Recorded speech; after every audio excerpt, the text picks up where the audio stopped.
So welcome to Birding with Texas A&M AgriLife edition. In this edition of Cup Chat, I am still working on Facebook. And it's just Maureen and Emily today. And so we're really going to chat, but we have a purpose today. And we talk about every morning, and I thought about this last night as we were preparing, is every time we come on Cup Chat, I say, welcome to this edition of Cup Chat with Birding with Texas A&M AgriLife Extension. And how many people out there really know what I'm talking about when I say Birding with Texas A&M AgriLife Extension? Who are these people? Why are they here? Why are they on my feed? Why do I care? So if you know why you're here and you care, give us a comment and tell us that you're joining us. We're excited to have you with us this morning. And we typically have this conversation around tacos, Maureen, but you didn't bring any breakfast tacos today. I didn't. And I wish there was a way to just virtually send everybody tacos, but there's not. So I hope maybe wherever you are. Bill has already commented, no tacos. Oh no.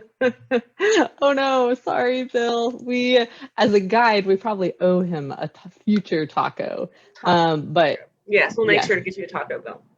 And we do like to talk about what, and all the time, because we like to ask fun questions. We like to talk about food and, some of the unique foods that you can experience if you come to Birding the Border. And two of our guides this year even totally made a side trip for tacos when we had other food. Bill was complicit in that. But, tacos are a big deal. So I hope that wherever you are right now, maybe you're having a breakfast taco, but I'm sorry we cannot provide them for you.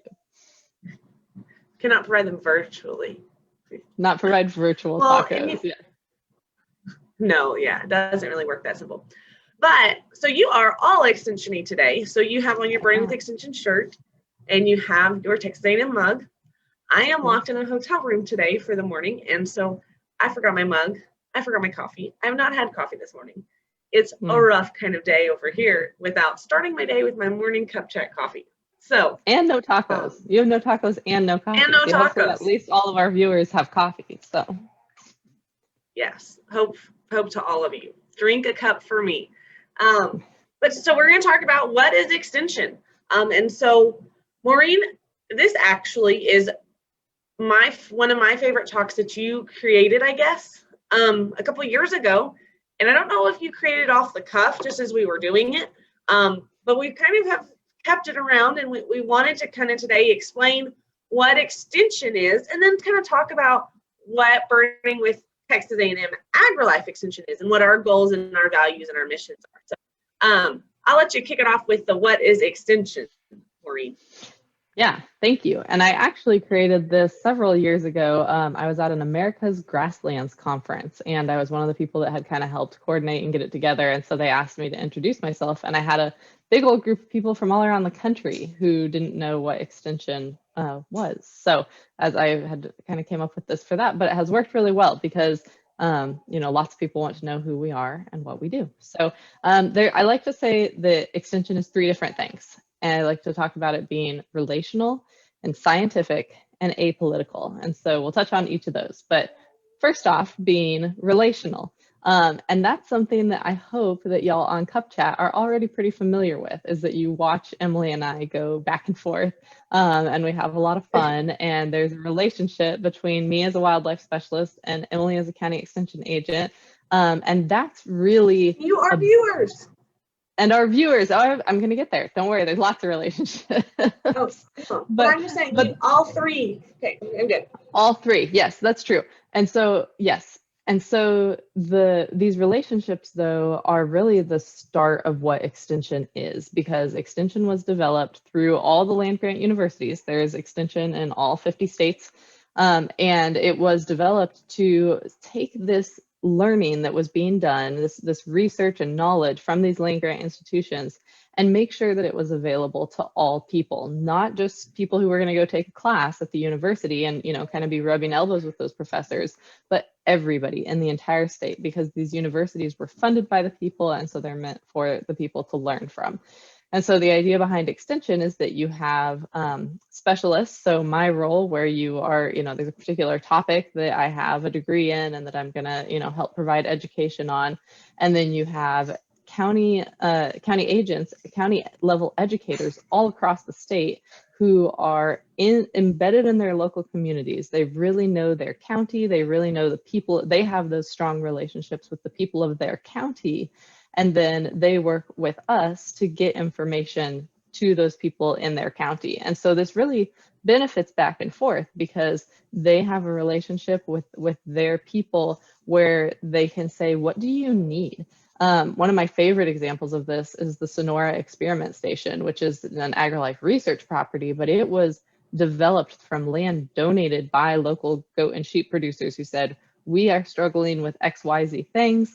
We will give y'all this land if you can help us solve these problems. And so I hear from Emily and the other county agents that I work with all across the state, hey, our county residents are experiencing XYZ, and we need information about those things. And then coming from the other side, when I have that information for them, in part, that trust with people who are coming is because of the relationship that the county agents have. So I have gotten to meet people that I wouldn't meet otherwise because they know Emily and trust her as a source of knowledge, and same with other county agents.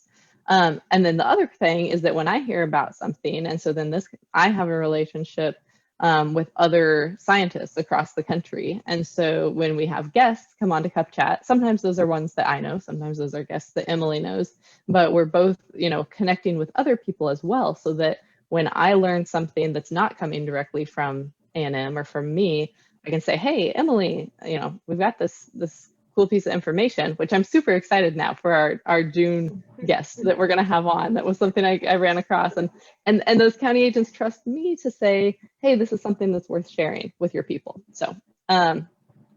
Emily, go ahead. I know it's you like normally. It is no, it's good. It's like a tiered system of information. So if Maureen has information, I get it, and then I take it to my county. And if I need something, I take it back to Maureen, and she takes it to all the scientific people. And that way I don't have to know everyone, and neither does Maureen. So we kind of are the links in the middle between two larger groups of people. And so there's county agents in all 254 counties. There's different types of county agents. So I'm an ag and natural resource agent, and Maureen's a wildlife specialist, but we have FCH, family and community health agents, in the majority of AgriLife, or in the majority of Texas counties. There's horticulture agents across the state. Those are large, sometimes in our larger communities, that we have horticulture agents. We have a wide range of specialists: wildlife, livestock, horticulture, row crops, every kind of law. We have an ag law specialist who is really cool. Shout out to Tiffany this morning. I don't know if she watches Cup Chat, but I'm going to tell her to, because we should.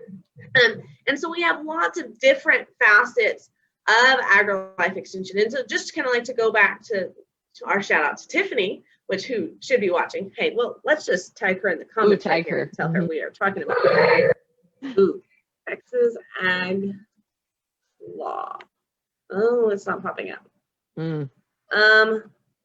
I hate sometimes Facebook does not let you just kind of roll off the cuff like this. It's Texas Ag Law. Texas Ag Law, which everybody should check out because it's awesome. Yes, anyway. And go find her on Facebook. It won't let me tag her for some reason. But even like that, talk about as a community of birders, or if you are a landowner, Tiffany offers estate planning help and how we handle our assets, and she's great with that. And so especially when it's tied to agricultural or land here in Texas, water rights, all of those things that if you ever had a question about, Extension has resources for. So that's kind of the neat thing, is we provide a lot of vast information with our team of specialists and county agents who are also then specialized into their area, family and community health, or ag and natural resource, or horticulture. And there's other types of, and we have 4-H youth development agents. So we have all sorts of people who come together in this team to make sure that connection and that extension, or as I say, the extension arm from the land grant university, so that we're extending that knowledge that's happening at the university down to the local landowner level. So Okay, relational. I think we've checked that box. And FYI, Yes. if you don't think we're relational, you should really tune into Cub Chat a lot more often because we are so relational. Or come see us at one of our events. And I will say too, Yes, and that sorry, would be fun. normally Emily gives more of the relational side, and I just got so excited this morning. But the other thing that You I have were gained more of an, on a I roll. was so excited. The other thing I've gained more of an appreciation for, thanks to Emily, is that this is part of why we try to make all of our birding with extension experiences really special. And so I know a lot of y'all got to experience that with Birding the Border, but we want it to feel like a family, and we want it to feel like it was a good relationship experience, not just a welcome to the festival, do the thing, out the door. So that's Emily's We want you to love expertise. us, basically. Yes, yes. And Emily coaches me all the time because that's not it's not normally how I do it. So, okay. So second thing. She now understands that we have to have tablecloths. You know, before we were not going to always have tablecloths, and now she understands the appreciation of tablecloths. She does not appreciate the cost when I send her to the cleaners to pick them up, though. No, I just don't understand how it costs so much to clean something that's just a flat rectangle. But anyhow, it costs we more to support our clean local them dry than it does cleaners. to buy them. Buy new ones. Yes. Yeah. Don't understand. Anyways, okay. Okay. Number two. So the second thing. We're getting off topic. Yes. Second thing about extension is that we're scientific. And so this definitely ties to, you know, this is a lot of the specialist side of things and, you know, the information that we bring, but it's important because we want to bring you the best information that we can. So we don't, you know, we're not just giving our opinions on things, or we don't speculate. And there's definitely plenty of times in a day that somebody will ask me something and I say, I don't know, because either I personally don't know that, or maybe it's something that we don't have an answer to yet. Oh gosh, what were we just talking about the other day? There's some, you know, just interesting things that we don't, you know, we just don't have the answers to yet. But there's a lot of things we wouldn't bring up that we do. C word. Well, that was the first thing that popped in my mind, and I was trying to think of a different example that I was thinking about yesterday. We can use the C word today. Okay. There's lots of C words. We should use the C word now so everyone knows what the C word is. Everyone's going, oh my gosh, what do they talk about? Yes. This is going to get juicy. No, you can use the C word. I just won't have any discussion. Okay. Okay. The C word is character. My hotel room is like a meat locker. Well, okay, and it's not a hot day today. So, okay. So the C word is crested caracara, and it is can be a predator of livestock, or something that we just don't really know how they relate to livestock. We have a lot of producers reporting predation of caracaras on baby livestock, and but we also know that they're typically a scavenger, and so we don't know what that impact is, and we don't know how to help people with that. And so that's actually something one of our speakers at Birding the Border, Dr. Clint Bull, and I applied for a grant to study that, to say, like, how, you know, let's look at how this bird impacts livestock. And we didn't get the grant. So if anybody out there has large sums of money that they want to provide us to study caracaras, we would love it. Calling it the C word. Right, exactly. But we're looking for other avenues of funding. But you know, that's something that we need that information on. And so there's that relationship between myself and another professor who does research full time, because research is, you know, just a portion of what I'm doing, but we want to make it this very, you know, extension based information that we can bring you. Another example is my graduate student currently is looking at methods of how we teach in extension. So instead of just the traditional, like, we're going to lecture to you, she's studying what is called a moderated peer-to-peer learning format, where participants are learning from each other, and then there's also professionals there to kind of, you know, to moderate the discussion, but it's very interactive. And so it's just a different approach, and we want to see how well does this work for people. But for all those things we're studying, there's also lots of things that we do know. And so this is, you know, when Emily and I have done cup chats about, say, feeders, you know, and what's the best kind of you know, bird feeders to put out in your yard, or how do you go about that? A lot of that research is actually coming out of Cornell, but it's research that we know and that we want to share with you so that you can make the best decisions for birds that are on your property. Yes, and going to that a little bit, as a county agent, I get questions all the time, and I don't just Google them up on mommy blogs or on blogs on the internet. We have to get our information from a credible source, or, Wikipedia, heaven forbid. And, sometimes I start with Wikipedia and then I find the scientific article afterwards. But we always make sure the information that we're giving at either at a state or at a county level, it is credible. So, okay, scientific, check. Okay, check, scientific. And then last thing, apolitical. And this is something that I feel like it definitely ties into the scientific part. And it's a big deal, in today's culture, and lots of things are political, but because we are a state agency, we are, we may have personal opinions on all kinds of things. Trust me, Emily and I have lots of personal opinions. And we do. But oh, you do too. Don't throw all the rocks in my direction. No. I said me and Emily. I said we both do. We both do. Have lots of personal opinions. But professionally, what we try to share is just that scientific information. And so, I think sometimes we kind of lose track of what politics means. And politics is simply discussing, it's these conversations that we're having about policy, right? So what we do is not meant to influence your local policy or state policy or what someone else is telling you to do. We want to equip you as part of the mission of Extension of bettering the lives of all Texans. We want to equip you to better your life. We're not trying to enact some sort of policy change that says you have to do X, Y, Z to benefit birds.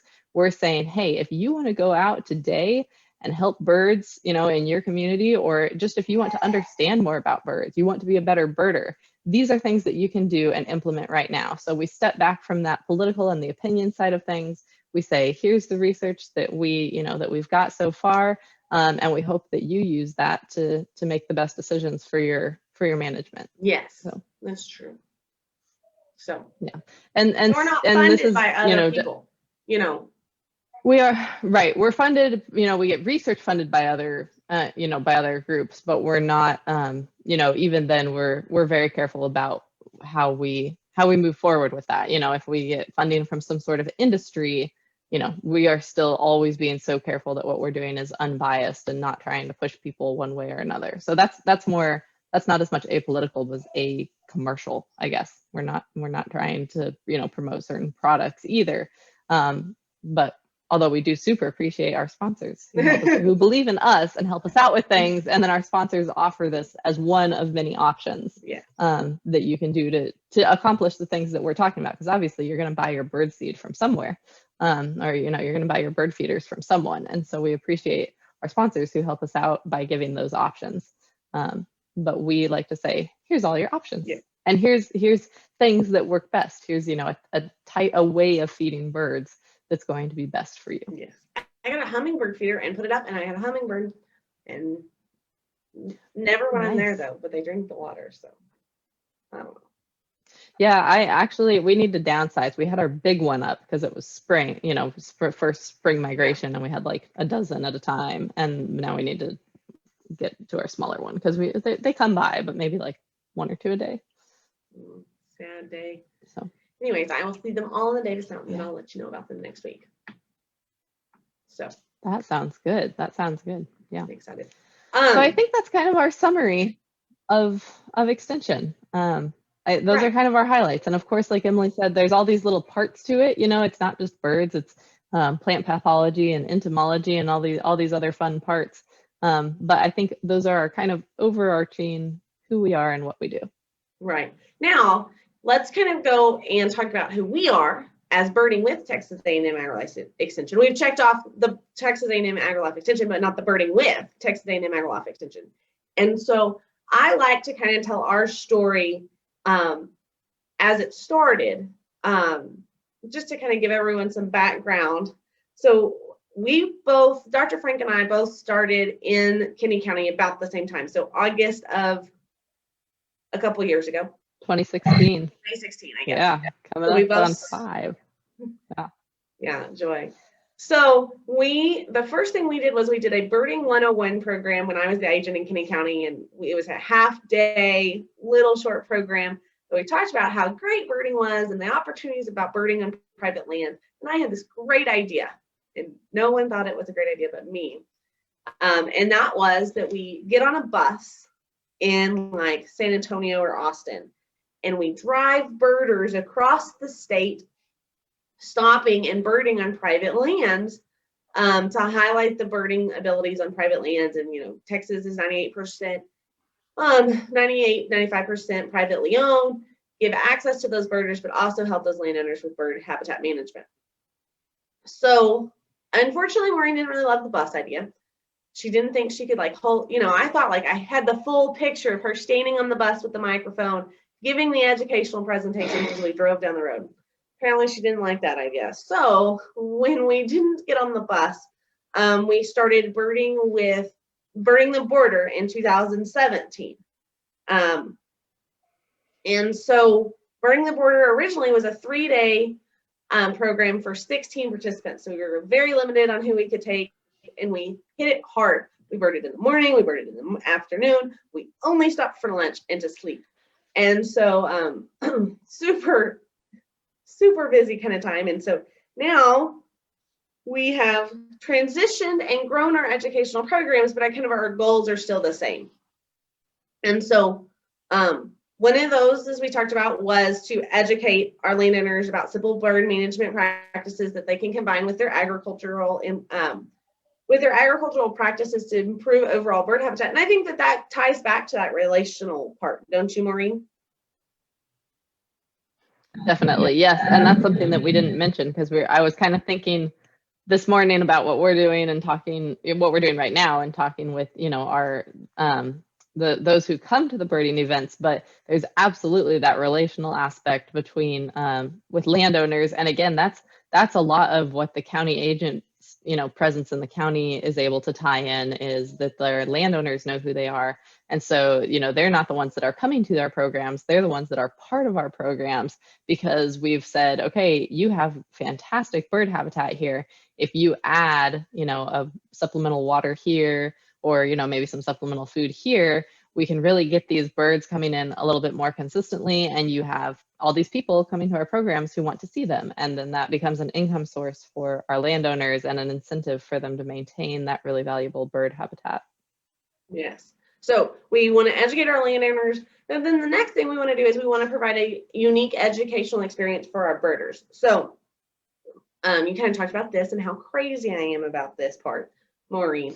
But we want to make sure you have a good time. We want to make sure you're well fed. We want to make sure that that we have the right staff on staff to support you, to not only so you can see all the great birds, but also help you grow as a birder.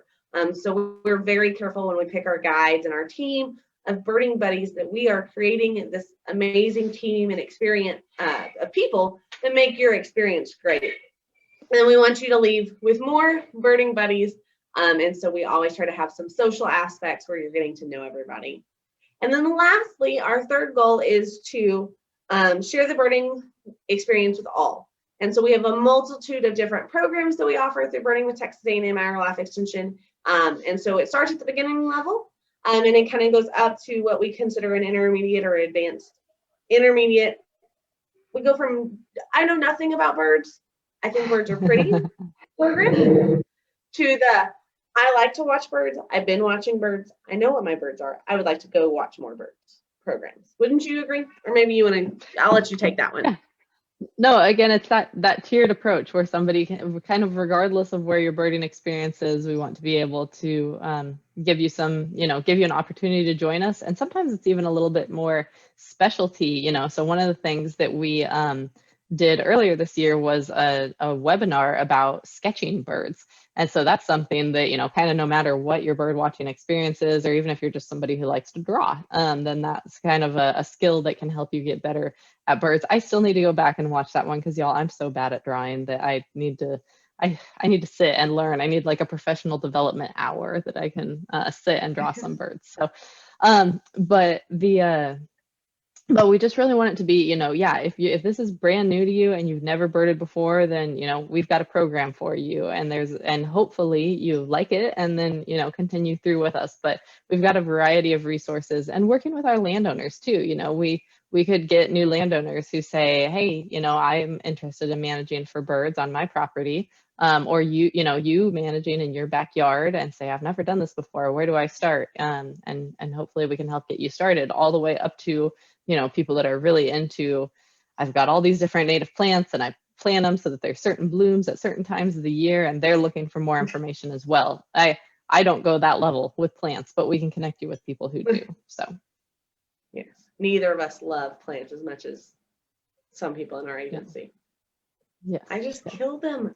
They just don't ever stay alive. I do too. I know. And my husband doesn't understand, because he says, you keep animals alive, why can't you keep the plants alive? But the animals, like, they look at you when they're hungry, like they're they say, oh, I don't feel good. You can tell. Right. And the plants and are what just do you like, do to a plant if it doesn't feel good? You just water it. I mean, I don't have any other course of action on a plant. Yeah. Rewater. I mean, I'm sure there are some, but I don't know what they are. My poor plants. So yeah, thankfully my husband keeps them all alive, because I can't. So not the ones inside the house. Again, this is light thing too. Oh yeah, the light thing. Yeah. See, this is also why I'm big on native. This is also why I'm big on natives, though, because once I get them established in my garden, this is kind of like you and the chickens you used to have. It's, you get the natives established, and then they are on their own. Like, they have to just make it on their own in the garden, kind of like your chickens. So yes, no, I agree. The chickens got the good speech. So yeah, we do a program called Egg to Chick, and so talking about different parts of our job. So I'm in the schools teaching embryology and through the process of an egg to chick, and to first graders. And so they get to hatch out these chickens in their classroom, and then the county agent gets to say, oh, what now with these chickens? So I had chickens for the longest time, but we had to have a speech with the chickens because I was not going to baby them. And so they needed to not find raccoons or hawks that wanted to eat them. And so I told them that here was their pen. The gate was open. So as long as they got back in their pen at night, they should be fine. Some did not listen to the speech very well. So I fed a few hawks. But a surprising number did. I mean, yes. You had some bomb-proof chickens, so the speech must No, work. no, they listened at first. They got lazy. They kind of got trusting. Oh. And so we saw the high survivability very early. Then they got trusting of their environment and kind of got lax on watching for them hawks. So you can't let your anyways, no, I had a bunch. So I think there's still 4 or 5 out there. So we'll see. Gosh, I've got the yawns this morning. That's no coffee gig. So it is. Okay, well, you want to introduce? So next week, we don't know what we're talking about yet on Cup Chat, but we'll find something. We don't know what we're talking about. Yes. The next week, it will just be Maureen and whoever she finds to talk, because I won't be here the next week. And then the next week, as we head off into summer vacation, we have got 8 great programs lined up for Cup Chat. And Dr. Frank, you want to share with what that is? Because I know you're excited. Yes, I am super excited. We have, so again, just kind of keeping track of what things are happening around us, and finding, I am sorry, my brain just went off on a side rail for a second there, and finding different pieces of information that people will enjoy. We have Dr. Susan Heath from the Gulf Coast Bird Observatory, who's going to come and talk to us about how to be a bird-friendly beach goer. How when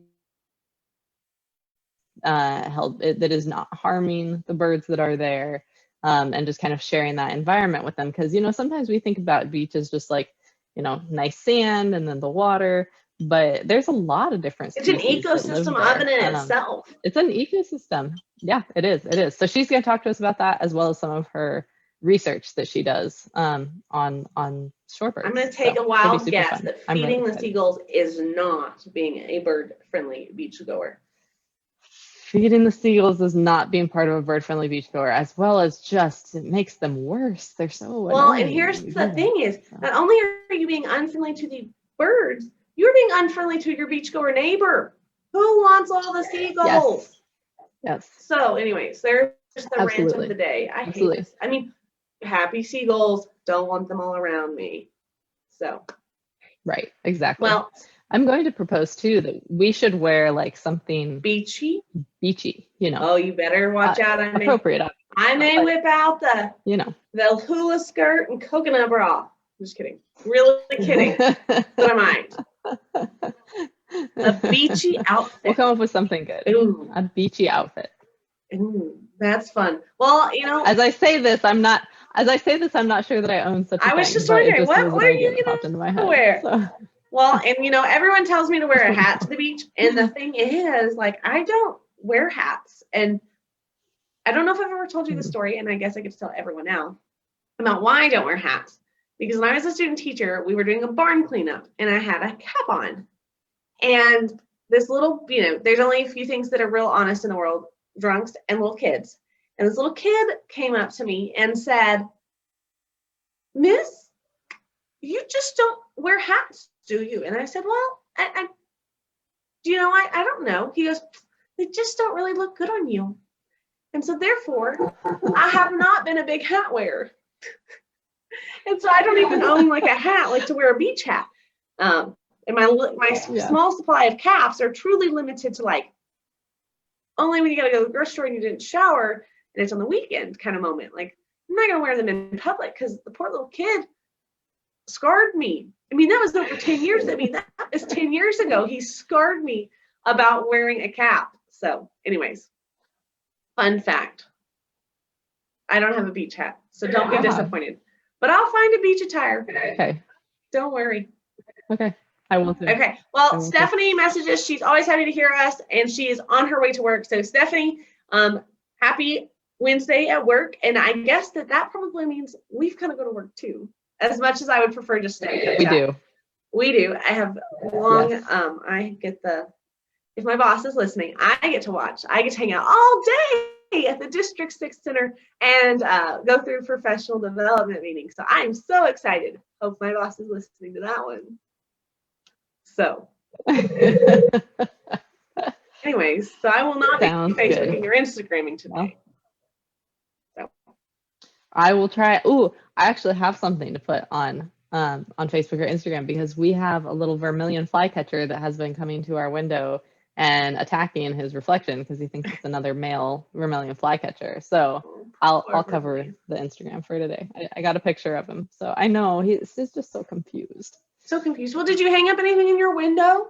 Like we would advise our other people to do? I mean, currently half of our windows are covered in plywood. So it's really just the main, it's the main like big picture windows that we've been meaning to put, some little stuff up there. But now that they have to get replaced soon, we're just.